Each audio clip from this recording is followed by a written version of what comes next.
in today's event using platforms like iClone and Movie Storm, for example.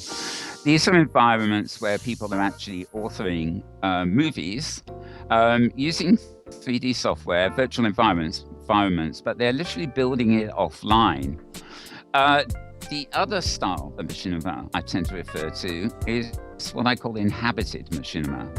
These are the things that we film in places like Second Life, open simulators, and possibly some other computer games where we are in control of all the avatars, the props, and everything else in world. It's like being on a real film set or a real television set. We have to build the sets, we have to work as a team. There'll be producers, directors, actors, scene designers, the whole gamut of things you might expect in the traditional industry, except of course it's quicker and faster because we can do it all virtually. Now, some of you may think I'm showing off a bit at the front here because I'm wearing a motion capture animation. I'm not actually moving like this in the real world, it's just a loop. But I decided to do it just to prove the point. But yes, please. Sorry, I was just seeing Saffia in the background. Right, sorry about that.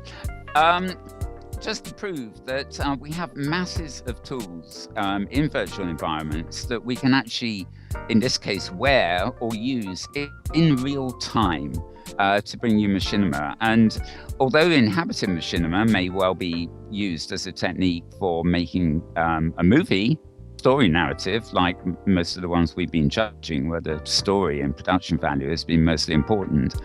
The difference is I'm not constructing it to bring you later. I'm actually here live. I'm talking live to you now. It's been beamed out onto the web as video live. Those of you in the audience here can see it live. Those of you sitting in Portugal can see me live. You can't see my real face, but that's probably a godsend. I'm just able to come anywhere in the world and broadcast myself live using this kind of technology. So news media and broadcast media is very much part of machinima. It's not machine cinema per se, it's more like machine television. And I've been joined by two of my really close colleagues today, both of which whom I should say work in this field. I have Saffia, who has a long-running in-world television program in Second Life that's also on the web called Designing Worlds, plus many other things. And I have Dousa, who's COO of Metaverse Television, and she's actually the anchor of the weekly NBC News. And both of these projects and their associated projects, I think it's fair to say, resemble what we might be doing in real life, except it's a lot cheaper. We can bring you the news virtually an awful lot cheaper than we can do by going into a studio somewhere like the BBC. Ironically, there are a lot of newsrooms that you see on your television sets in the evening that are already not so much using machinima, but they are actually virtual newsrooms. The cameras are fixated on a newsreader with probably a desk that is painted green in a green room, and everything you think is real all around him, including the inset screens and the graphic overlays, are all done virtually. So if you were to wander onto the set while that newscaster was on air, you wouldn't recognize it. I actually watched a film the other night on DVD. It's called Goemon, Goemon, and it's Japanese, complete with subtitles. But it was a romp, but it had a wonderful documentary at the end, and I discovered the entire movie. This is a feature movie, 2 hours or more, cinema movie. The entire movie had been filmed on one gigantic set that was all painted green and green screen. Everything else in the movie was some form of CGI, and I say some form because they used multiple techniques to create the effects. The only thing that was filmed live action, so to speak, were the actors against a green screen and some additional lighting, in other words, to cast shadows and things like that. So an entire movie had been made using green screen backdrop, and To be honest, you could tell this when I was watching the movie in places, but it was barely perceptible, and it wasn't really until I finished the movie and watched the documentary about the making of it that I fully realised just to what extent they had used computer graphics technology. So. Let me move on here. The last thing to mention, and it has been hinted at earlier, is the expanding power of what we're doing. It's not just going to be spreading the message, but the technology is changing. I noticed somebody already mentioned Kinect earlier. These are sort of technologies that allow you to, well, in the case of Kinect, 2 cameras can sense you and they can translate your motions into online activity. And with enough driver installations and connections, you could technically animate your avatar more realistically. I came across a film just last week where somebody in Second Life is using the new mesh import technology to create mesh masks that can literally go on your face, but the masks will have full motion animation. So like another platform I visited recently, the avatar that is talking to you now won't just be moving his lips, but my whole facial expression will be running scripts to make it look a lot more lifelike. And all these tools, as they come along, make it much more compelling to a wider audience because they feel more involved. As with machinima that is storytelling, it's the engagement factor. Once you pull people in, they forget really what they're looking at. They concentrate on the actuality of what they're looking at, not the way it is made. And so the more tools we can pull in that pull tricks for us and enhance the experience, if you like, the better. And I know for a fact that I'm banking a lot on a device called the Leap device, which will be out in about February next year. It's going to be very cheap. It will plug into any device like a USB stick, and it contains motion sensors that are 200 times as powerful as the Kinect. And it will be available for about $60. The people who are making it have deliberately resisted being taken over for a corporate level launch. And they're saying that they want this device to be ubiquitous as your mouse or your keyboard. And from all the reports I've heard on demos, they're a long way there. I also saw a demonstration where you can use the iPad this week. The iPad's motion sensors and a plug-in device allow it to use ultrascan as a sensor mechanism. So instead of cameras seeing what you're doing, the ultrascan sends out lots of signals. I don't know how ultrascans work exactly, but from one source and from your iPad lying flat on the table, it can sense all your movement in the room and transpose those into computer movements. So there's a lot of technology on the horizon here that really means that I think machinima, and maybe I should say its associated art forms, are really just at the cusp of what they are going to be in the future. So I'm now going to switch off this animation, just proving a point, and I'm going to wander over here to the seats, and I'm going to join my colleagues Saffia and Dousa. And all I have to do, of course, is click on the seat, sit down, and I probably need to choose a different pose, but I will do that where we're underway. So basically, I've brought Saffia and Dousa in because they're both very active in this field where we're actually using machine cinema for machine television. I think this is the best sort of way to put it. And I'll just get them to introduce themselves briefly and give you any sort of comments they've got on my thoughts really to start with. So let's start with you, Saffia. Please welcome Saffia Woodshins, and she is she produces Print Perfect magazine, the Designing Worlds TV show, several other shows, but of course she also hosts Designing Worlds. So welcome, Saffia. Thank you. Yes, if I run quickly through the shows that I'm doing, Designing Worlds is the longest running. It started off as Meta Makeover and focusing on making over homes and gardens, but we expanded fairly rapidly into looking at the work of design and designers in virtual worlds, and we're coming up to our 5th birthday with that show. like most television shows, we run in seasons. We have about 3 seasons a year, which will consist of between 13 and 15 shows, and there will be like a month gap between them. That's in its 10th season currently, and will finish just before Christmas. I also have a show called Metaverse Arts, which is a bit dormant at the moment, which is looking at art and artists in virtual worlds. And then I produce Happy Hunting, which is aimed at the hunting community in Second Life. So it's for hunts and hunters. It's growing in popularity. It's the newest in the stable, and it's growing in popularity. One of the reasons for that is we've done something rather unusual in that, and we actually have a show within a show which has all sorts of hunt games.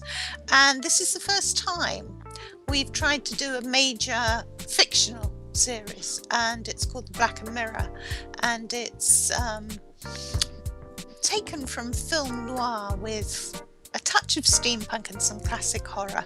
So it's quite a mixture. It's proving very popular, getting quite a following. And that's quite a new departure and rather a different way of filming. But that's what I do as far as machinima in TV is concerned. Okay, well, thanks, Saffia. Let me switch to Dousa. I should add here that my company, Metaworld Broadcasting, sort of produces and aggregates various things, but I do work very closely with Dousa. And of course, another one of the Metaverse's really longest running shows is one that Dousa is the news anchor for, and that's NBC News. So welcome, Dousa. Maybe Metaverse TV, of course, does a whole lot of other stuff as well, doesn't it? So maybe you'd like to chat a bit about that. Yes, it does. I mean, NBC News is, I suppose, our flagship program, if you like, where we do news every week. We've had a bit of a sabbatical because we were all getting a little tired and we had some other things to do, and we wanted to really have a look at what we were doing in the future. And really, Rob Robustus Hacks, who's our CEO, and I wanted to sit down and really look at what we're doing in the future, and we've got some very exciting things coming up. But basically, NBC News spreads out into NBC News debates and NBC News roundtables where we have political debates. I've hosted things like party political debates on the American elections. We have a drama spoof series called The Really Desperate Housewives of Beaver Ridge. We do a general entertainments channel at Metaverse NBC One. We've got a business channel, a Metaverse TV business. We have an arts program which is being edited at the moment, which is, I think, very different to the one that Saffia is doing. Produces it in a different sort of way, and we're now partnering with Agile on some of the Agile platforms, and we are out on OpenSim, which I know Saffia is as well. And there are other, obviously. I mean, part of the problem with machinima is that it is so accessible. And part of the problem with that is that people come to me with ideas, and I say, well, actually, we're not short of ideas, we're short of the talent. We're short of the talent that will film the ideas. We're short of the money that will pay that talent to film the ideas. That's what we're short of. We're absolutely not short of ideas. And I think part of the problem is actually having too many. I don't know whether Saffia would agree with me on that.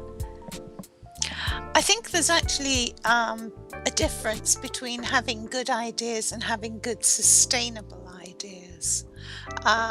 Quite often people will come to me and they'll have an idea for a show which could probably run for a few weeks.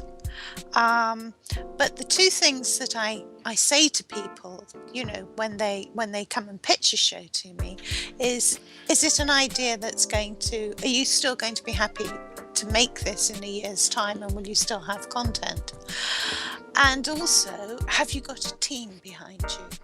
Because unless you've got a team who'll work with you and make the programs with you, it's going to fall flat. if it's just a bunch of friends who think it's a cool idea and they'll help you out to get your thing made, it's not going to be sustainable. And you have to approach this in a completely professional way and pull together a team that's going to be with you for the duration before you should even start doing it. Well, that's interesting, because you see, I get people to pitch in a different way. So, well, I don't necessarily. If it's an idea that really grabs me, I can provide the team. If it isn't an idea that really grabs me, but I can see its potential for a broadcaster, for other people to watch, it's going to be something that they really enjoy, then I will say, okay, go away, find that team, you produce it, we'll put it on, I'll be exec on it. So I think that there are two different ways of operating here. Yes. We Treat functions really as a host company and works with production companies. So, for example, Treat works with me, works with Pookie Media, Pookie Amsterdam's shows, and it works with Racer Gullwing. I'm not sure what race company is called, but Snail Races. Yeah, Snail Races. I believe. And I think the teamwork aspect of this is all important. One of the reasons, sorry. Yeah, I think the collaboration aspect of this is actually very important, because those of us who are here and use virtual worlds over and beyond for making machinima know that it is firstly a global platform, in the sense that people can meet, whether it's a broadcast or anything else, from anywhere in the world in the same space at any time, which is very hard to do in any other way.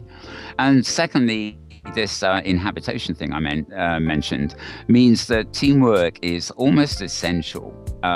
You have to form partnerships and specialities, and especially when you're running live, you have to have that team in place and be able to trust everybody down the line in that team. I suspect what you said, Saffia, about a team beforehand, tried and trusted, and they're with you for the long run, is actually a very good model. But equally, I see, I work with Dousa a lot too, and I appreciate her side of that as well. Sounds like you're between the rock and a hard place. I suspected when I came on here, I probably would be when I got used to him, but whichever side you look at this on, it is that teamwork that makes a difference. When people are watching machine broadcasting as opposed to machine cinema, they're watching something very, very live, and sometimes I think they're actually unaware of just how big a team it takes to actually bring that to air in front of them. We use places like Livestream to actually stream something as it happens, yet we then edit offline and then we publish it and distribute it in maybe a more tightly edited form. But as I say, there's the camera people like wonderful Pet Love, who's filming us today. There is a director, there are the producers, and in many cases with inhabited machinima, there are the actors. There will be a different person in a different avatar playing a different part, and it's just like making real world stage play or movie. And it's subject to all those kind of disciplines. The person who works in Movie Storm may be working with the team, but because it's a leisurely process, they have a lot more freedom to build it, as it were, bit by bit. And the thing I'd like to move on to now is the future of what we're doing as a bona fide broadcast medium. I mentioned in the introduction some of the technical tools that will hopefully soon be available for us to enhance it. But I'm wondering about your thoughts on the future of where this is going, and maybe just random thoughts on how we can I'll go back to calling it machinima as a form to reach a greater audience. Let's start with Dousa this time. dear. I've been thinking about this. I mean, I've been asked a lot about what is the future of machinima, or what is the future of broadcasting, machinima in animated fashion, all from virtual worlds. And although I'm completely and utterly dedicated to it, I do wonder myself, what is the future? Does it mean that we're all going to be sitting holographically? We're going to be sending holographic transfers into people's sitting rooms in order to broadcast news. I mean, if we were talking about news per se, I wonder very gravely about the idea of that. One of the things that's happening in the UK at the moment is that newspapers are being torn down, either by their own actions with phone hacking and God knows what else, or by the fact that there is digital media, and the digital media is taking over from print media. And how that's going to work. For me, what I feel about the future is now, as La Persienne is saying. Well, yes, it is. And you've heard what Mal has been talking about with the technological crying out loud, advances, right, that are happening, on the immediate horizon.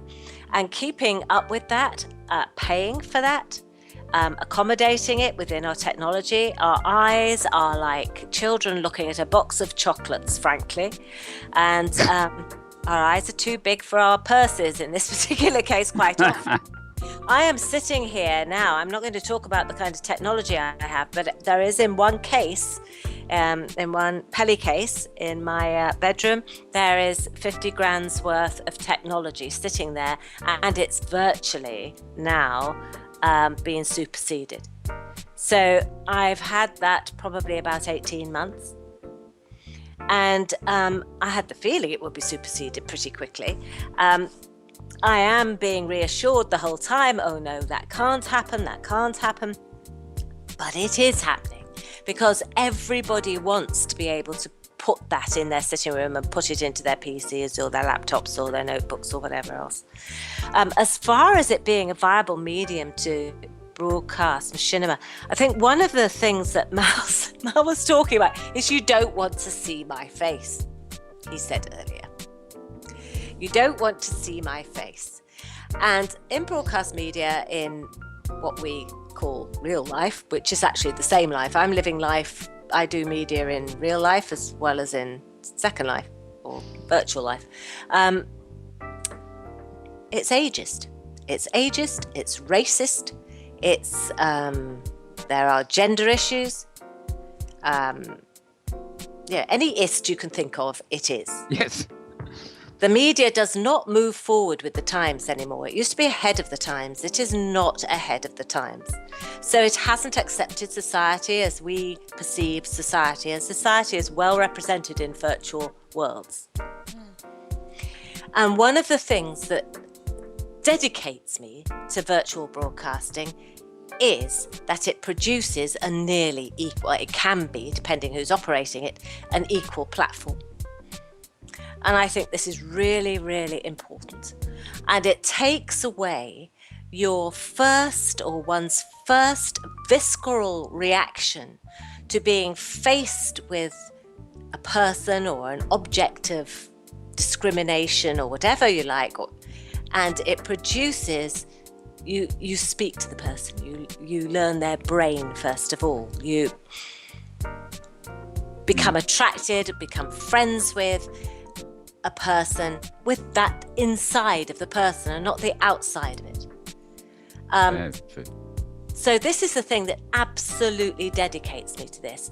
The people that are employed by Metaverse Television are black, white, yellow, green, furry, transgender, what else? Gay, straight, and God knows what else. Those are the things I know about, right? And the AI somewhere. Yeah, exactly. I'm really, really, really happy to have them there. But I've dedicated myself to having them there, and I'm able to have them there because of a medium that kind of disguises them. And until the time where there's acceptance out there in the big wide world, it helps them work. In some cases, it's a very valuable source of work that they do not have in real life. And in other cases, I have seen people change from feeling ineffectual and useless. I'm not saying this is all due to metaverse television. Ineffective and useless to having a very valuable part of a team. And it's given them skills. They've learned on the job. These are transferable skills into real life. So in that sense, I think it's a social future that I see for machinima right now. Saffia. I would add another category that I feel is quite important to your list, Dousa, which is disability. Yeah. There's a lot of people who perhaps are unable to, again, there's discrimination against disabled people working in the media, and there is none here, none at all. But it is a much more level playing field, and I think a more accommodating one. That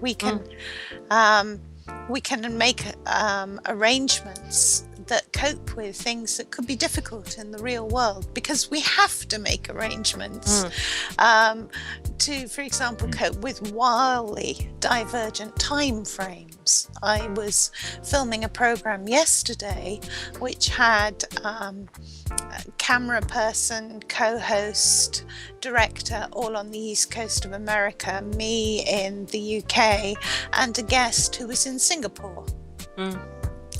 So that's really stretching right around the world. And because we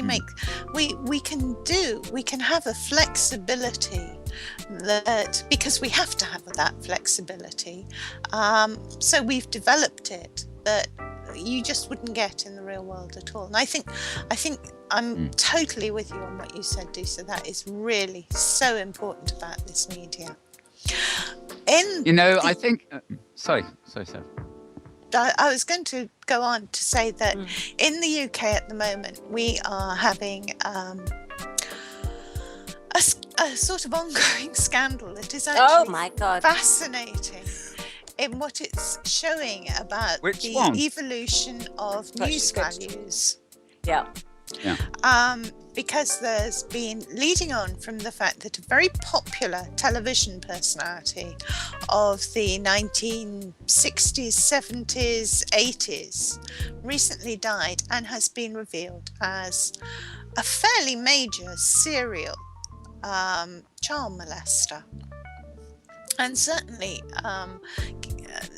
seems to have been involved in all sorts of very inappropriate behaviour within a wide range of institutions, including the BBC, hospitals, care homes, a wide range of things. This has led to some very interesting questions being asked of the media, and their culpability in it and their role within it.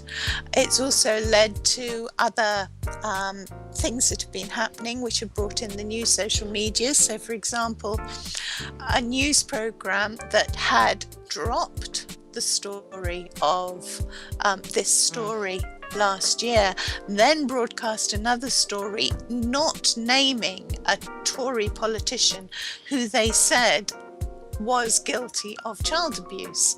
That got taken up and used on the social media, which did reveal a name that turned out to be completely wrong.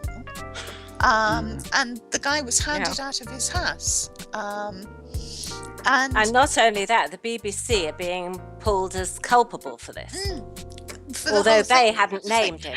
Yes, they haven't named him. And so there's been all sorts of questions being asked about the old media, the new media, the historical role of abuse within the media, why people ignored things. And it really has been quite fascinating to see how news values are being examined in the real world at the moment, at a time in which we're trying to establish news values within virtual worlds, I think.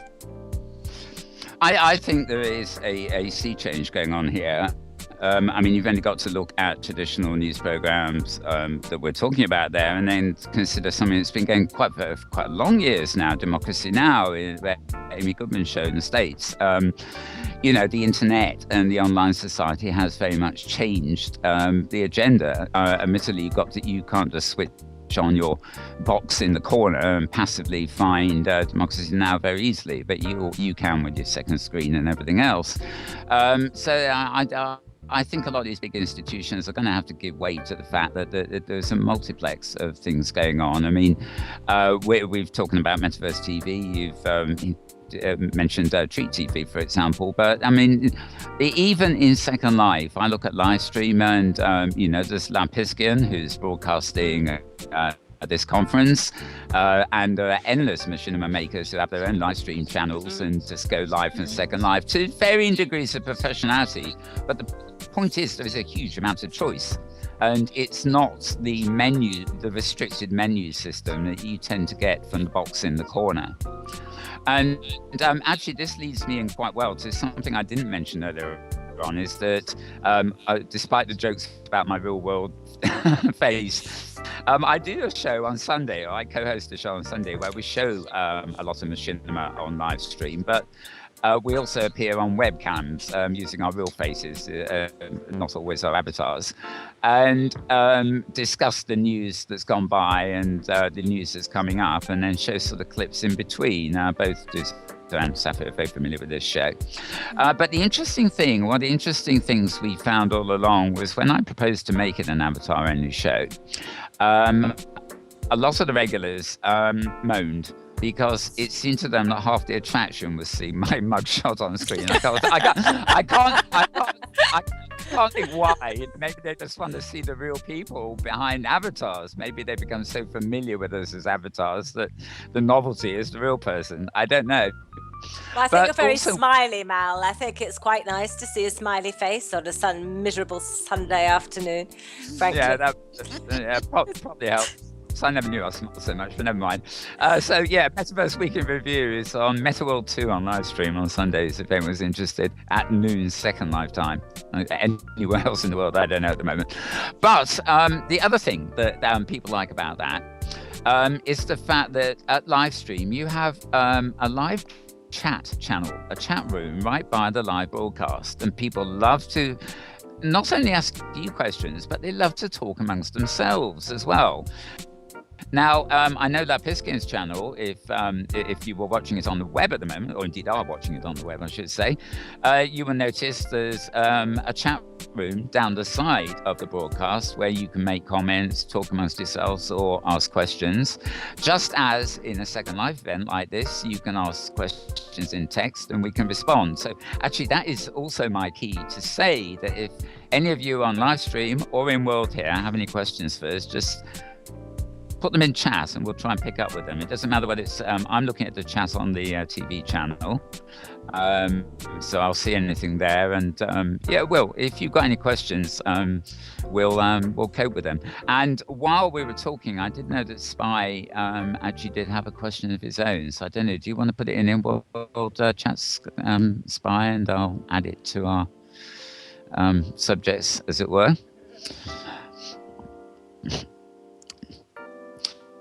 While we're doing that, or while we're keeping our eyes open, I should say, let's move on a bit. Right, I did say earlier on, I was sort of ad-libbing this as we went along.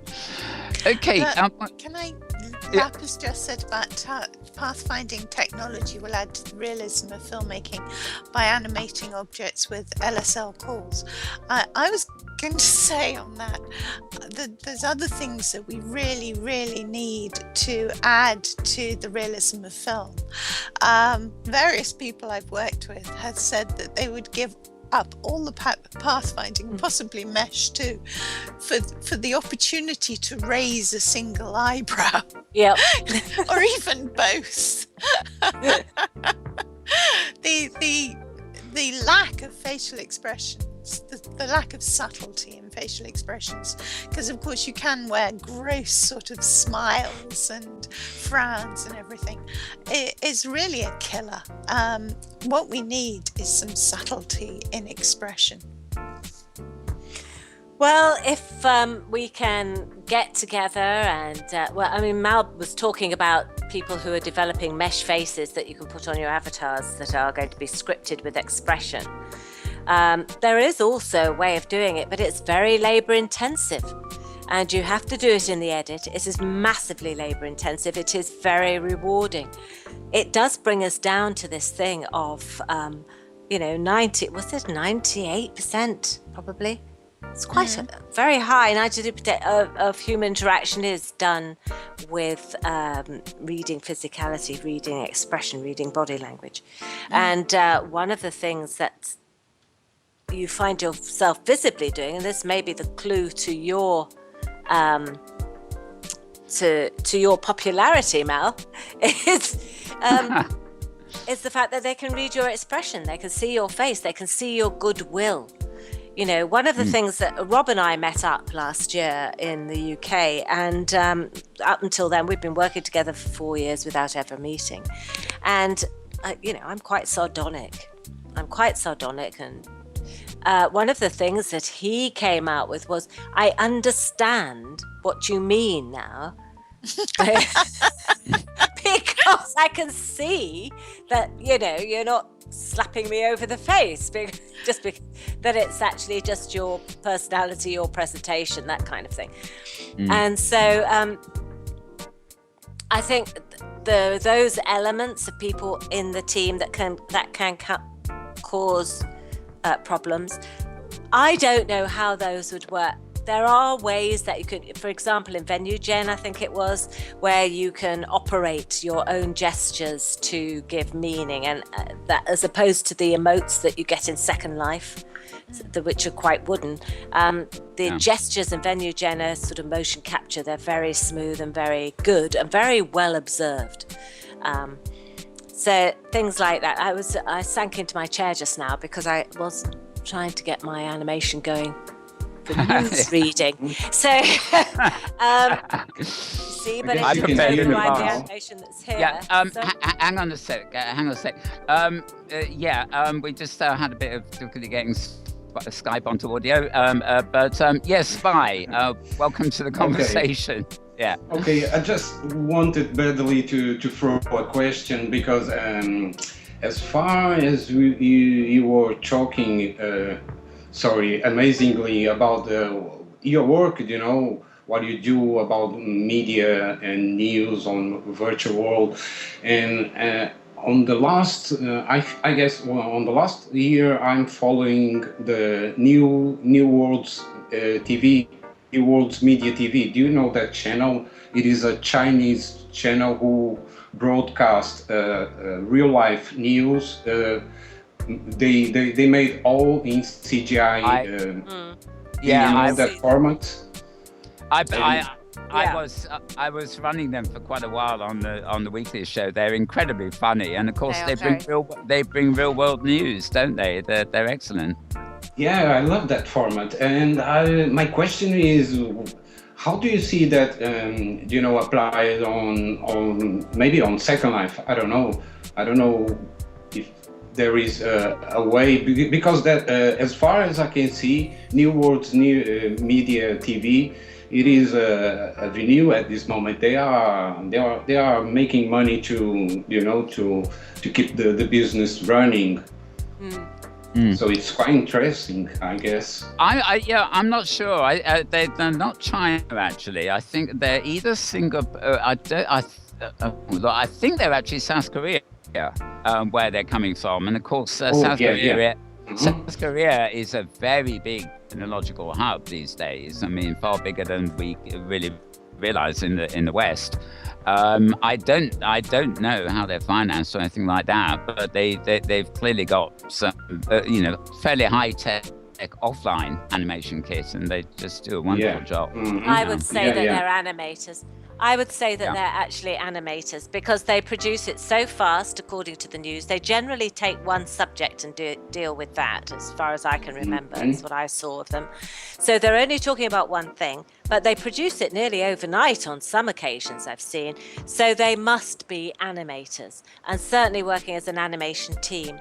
And what we find with animators, here she is putting this huge general brush over the entire, animators have become the sort of rock stars of film at the moment.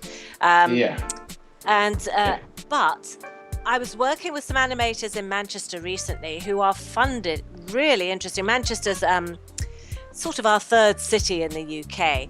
And what they've done, one of the arts foundations have done up there is set up a public arts area of film and media. And they have got there a full animation studio. I think it's got 56 cameras in it. The guys there who are using it are so cool. You just want to bask in them, really. But they are the sort of people that will put that out overnight. They would just get down there, get down to it, work as their own independent team. They've got their own little company. If they had time, that's what they would put out. And animators write stories. It's like graphic novelists or Peanuts or any of those things, coming from, funnily enough, the print media, over the century. There's always been the artist, the visual artist, commentating on politics. There's always been that. There's a massive history of that in the UK and in America. I'm less familiar with other areas of the world, but I think Japan is massive.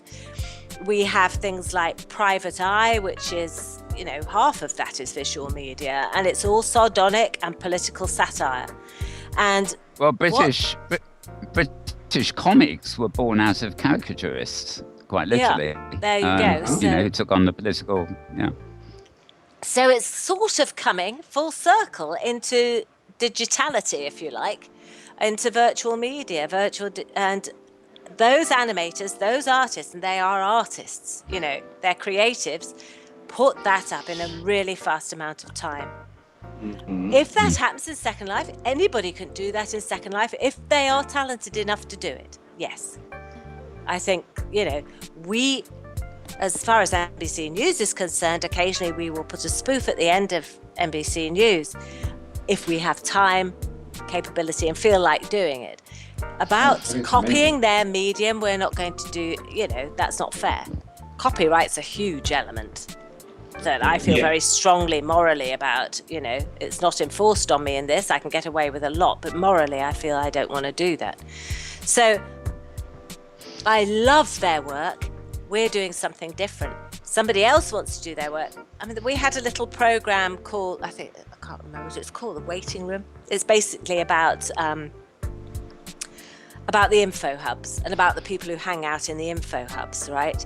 And there are two, Saffia was talking about people with disabilities earlier who are able to work in this visual thing because they have a disability that doesn't allow them to actually write, if you like. So they produce this beautiful, beautiful piece of work, which is very, very subtle observation on the political life of Second Life. That's their one more move forward, and that's what they would be doing. If they were doing that on, working on what is happening in real life, they would be producing political satire. I think there's a huge move for political Saffia. Political Saffia. Shut me up. I think that's something that we actually lack on Second Life television, that we have we have news reporting, but we don't really have a lot of satire. We have your Desperate Housewives of Beaver Ridge, or what is that the real name? Yeah, that's right. And we had Divas, which Phelan Fairchild did. Yeah. And I think there's capacity though for something like Have I Got News for You, which is a kind of topical British comedy show that critiques the news. I'd love to see something like that on Second Life. Well, I think that would be an amalgamation of NBC News and Grumpy Avatars. Yes, probably. That's what we need to do. I've forgotten about Grumpy's, yes. Well, I mean, there is. You're absolutely right. Anybody who wants to come forward and do it, it's very welcome. I think that you're right, Saffia, touching on the comedy side, that does everybody understand satire? That's what I would ask. I think we're talking culturally. I'm talking culturally. There is a bit of a cultural divide even between, say, Britain and America, who share a common language. I mean, I know a lot of people didn't pick up on what Grumpy Old Avatars was for a long while because, they didn't kind of have a frame of reference. The three of us who did it were actually British, so, we probably did it our way. Yes. And when I hear satire, I mean, there's a wonderful comedian in Second Life called Lauren Wayland, and I know the hobo people, GME, Melville, film a lot of his sort of stand-up thing, and to be honest, he's a great guy. She is. Well, this is where we get confused, but it's a great show. It's a great show. But in some ways, I sometimes think, it goes overboard a bit in a way that I think, that's really awfully American, So you do. It's one of the risks I think we take because we are broadcasting virtually. We are in a global space in the environment, and we're broadcasting via the web, which is a global platform in itself.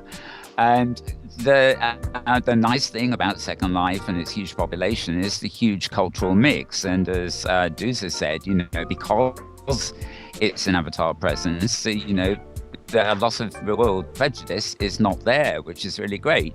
But of course, there are elements where the prejudice comes in. I might turn around and say, I'm prejudiced against them. That's typical Yankee humor or something. There are very much cultural differences. So when we're doing these things in a global platform, we really have to start taking into account cultural differences between us. But in fact, I think in many ways it's that melting pot that brings something extra to what we do that you don't see with any national broadcaster around the world. It's because we are, actually global, and we're a mix of all these cultures, and we can bring them all together in, a very harmonious way most of the time. I do want to get serious. I don't mean I want to get serious now, and I don't want to do satire or anything like that, but I feel, and I constantly feel, and this feeling has never gone away ever since I walked into the portals of Linden Lab, that there is, what's the word I want? There is a facility for doing the extraordinary in here. I'm not talking about we're doing the extraordinary on a personal development level.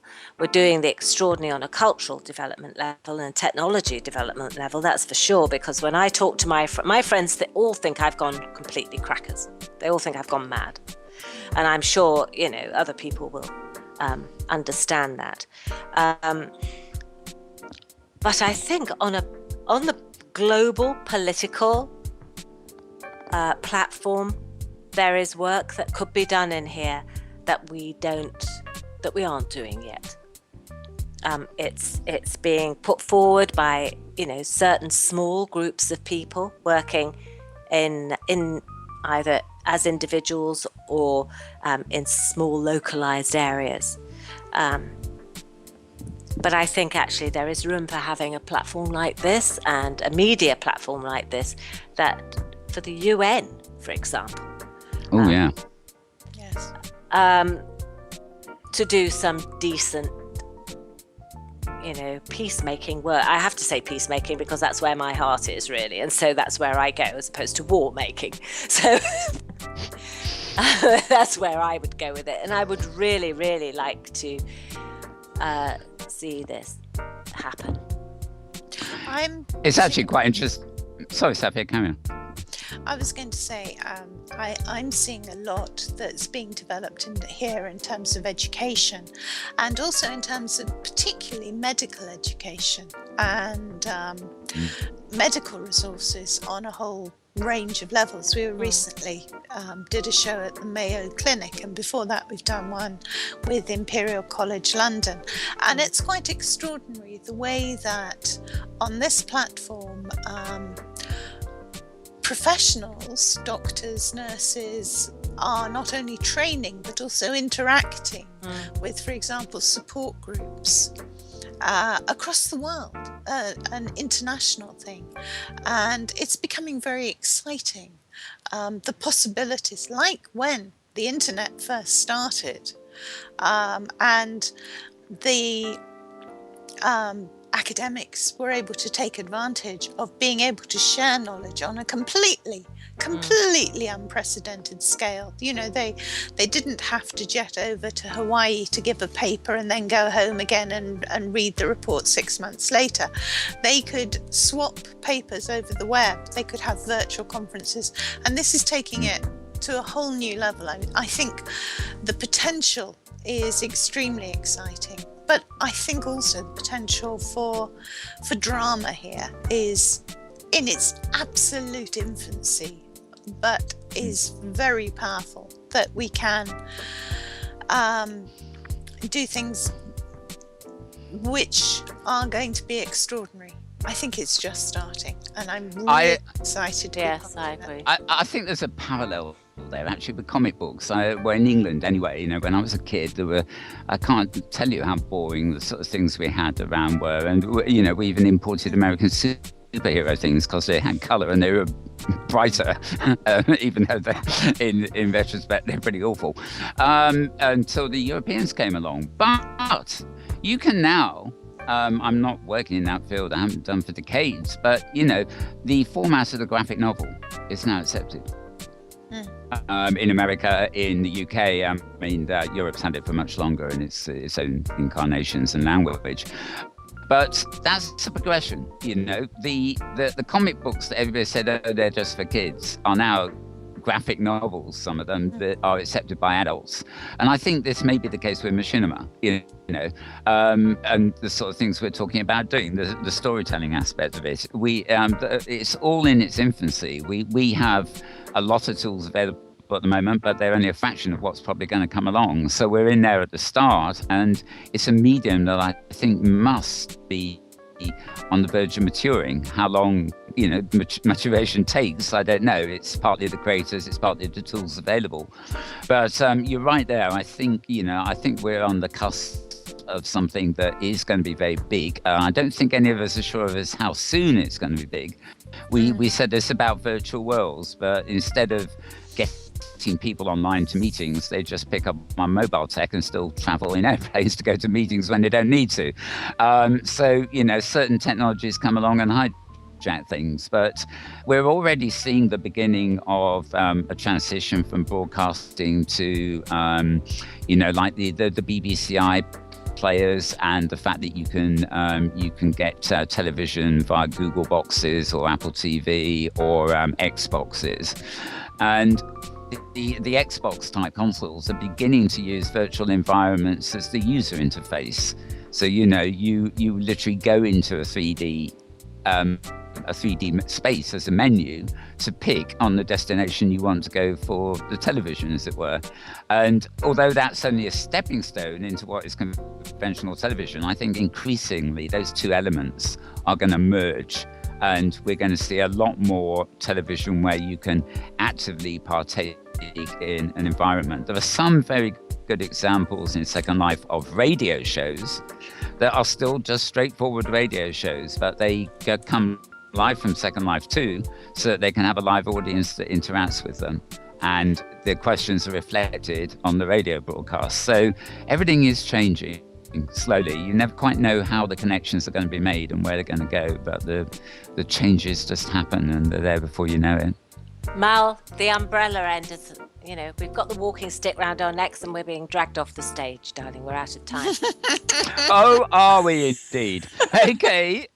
Well, thank you, Spy, for inviting me here and allowing me to Dousa and Saffia too. Thank you, everybody, for listening. Hope we've been, hope we've enlightened you to some extent as to what we do and also our thoughts on the future of literally virtual broadcasting more than just machinima per se. But thanks for being here, everybody. Thanks, Saffia. Thanks, Dousa. And I guess we're out of here. Thank you. Okay, thank you very much. That was quite interesting.